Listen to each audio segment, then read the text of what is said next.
دوستو آج ہم ایک ایسے ملک کی سیر کرنے جا رہے ہیں جس کو ترقی کے لحاظ سے دیکھا جائے یا سیاحت کے حوالے سے، تعلیم کے حوالے سے ہو یا کھیلوں کے حوالے سے، یہ ملک اپنی مثال آپ ہے۔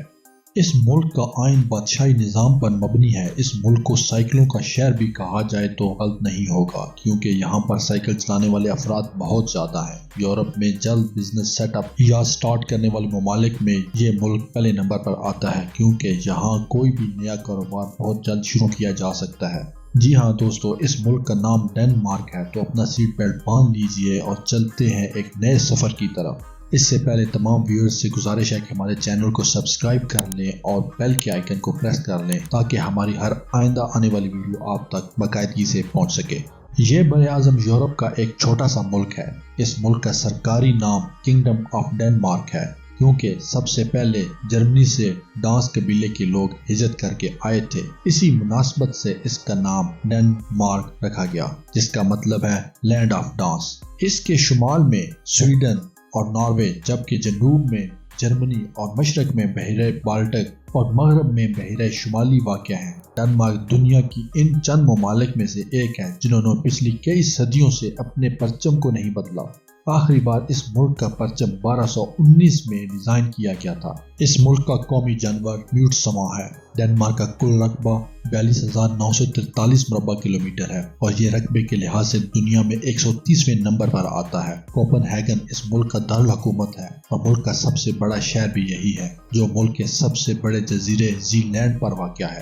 اس شہر کو لگاتار کئی دفعہ بہترین معیار زندگی کے شہر کے طور پر مانا جا چکا ہے۔ اس شہر کا رقبہ 606 مربع کلومیٹر ہے۔ اگر بات کی جائے اس ملک کی آبادی کی، تو اس ملک کی کل آبادی 5.5 ملین ہے اور یہ آبادی کے لحاظ سے دنیا کا 113واں بڑا ملک ہے۔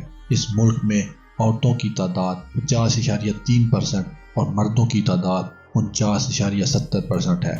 اس کا کالنگ کوڈ +45 ہے۔ اگر بات کی جائے اس کے ٹائم زون کی، تو یہ پاکستان سے 4 گھنٹے پیچھے جبکہ انڈیا سے 4.5 گھنٹے پیچھے ہے۔ اس ملک کا پاکستان سے فاصلہ 5,402 کلومیٹر جبکہ بھارت سے اس کا فاصلہ 6,851 کلومیٹر ہے۔ ڈینش اس ملک کی قومی اور سرکاری زبان ہے، جبکہ جرمن، گرین لینڈک اور فاروی زبان کو بھی اس ملک میں سرکاری سطح پر تسلیم کیا جاتا ہے۔ اس ملک کے 13% لوگ سویڈش زبان کو پہلی زبان کے طور پر استعمال کرتے ہیں، جبکہ 46% غیر ملکی انگریزی زبان کو پہلی زبان کے طور پر استعمال کرتے ہیں۔ اگر بات کی جائے مذہب کے حوالے سے، تو عیسائی مذہب اس ملک کا سب سے بڑا مذہب ہے۔ ملک کی 75.8% آبادی مسیح، جبکہ 19.1% کسی بھی مذہب سے تعلق نہیں رکھتے اور 2.7% آبادی دوسرے مختلف مذاہب سے تعلق رکھتی ہے۔ مسلمانوں کی ایک چھوٹی سی تعداد اس ملک میں بھی موجود ہے۔ اس ملک میں تقریباً 600 احمدی قادیانی بھی رہتے ہیں۔ یہاں احمدی قادیانوں کی عبادت گاہیں بھی موجود ہیں۔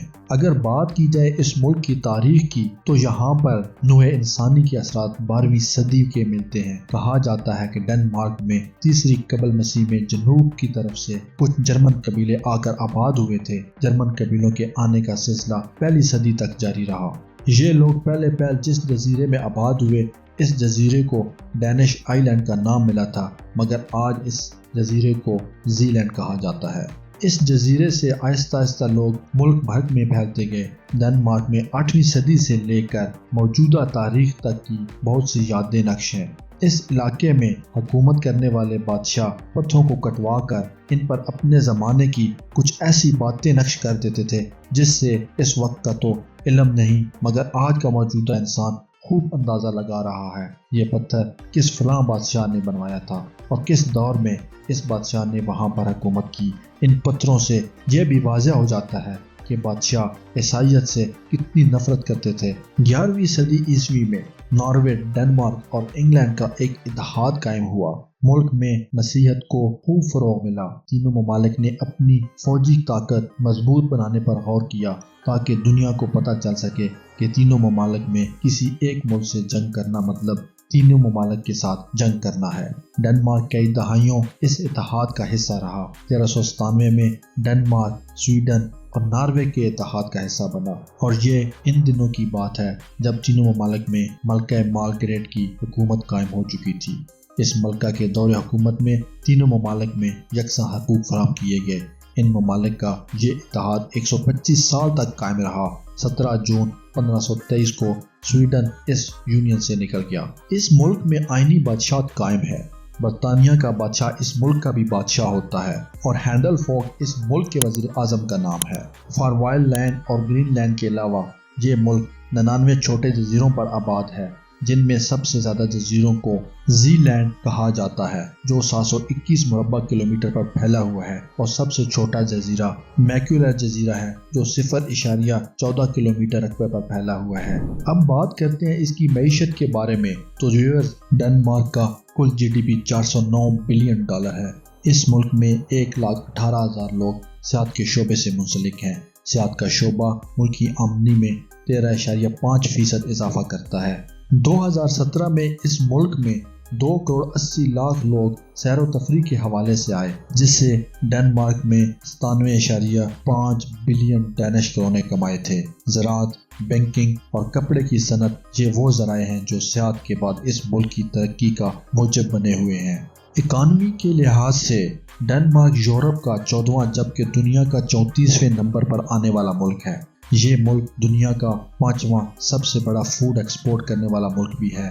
اس کے علاوہ یہاں پیٹرولیم مصنوعات بھی امپورٹ کی جاتی ہیں۔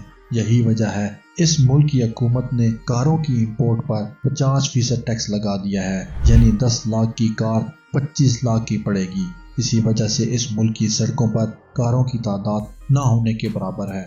یورپ پر بزنس سٹارٹ کرنے والے ممالک میں ڈنمارک کا پہلا نمبر ہے۔ یہاں کوئی بھی کاروبار بہت آسانی سے اور جلد شروع کیا جا سکتا ہے، کیونکہ کاروبار سٹارٹ کرنے پر ڈنمارک حکومت بہت زیادہ تعاون کرتی ہے۔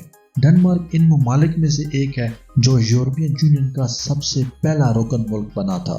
ڈنمارک نے یورپین یونین کی رکنیت 1 جنوری 1973 کو حاصل کر لی تھی۔ یورپین یونین کی مشترکہ کرنسی یورو ہونے کے باوجود اس ملک میں سابقہ کرنسی کرونا کا ہی استعمال کیا جاتا ہے، جو عمومی طور پر ڈینش کرونا کہلاتا ہے۔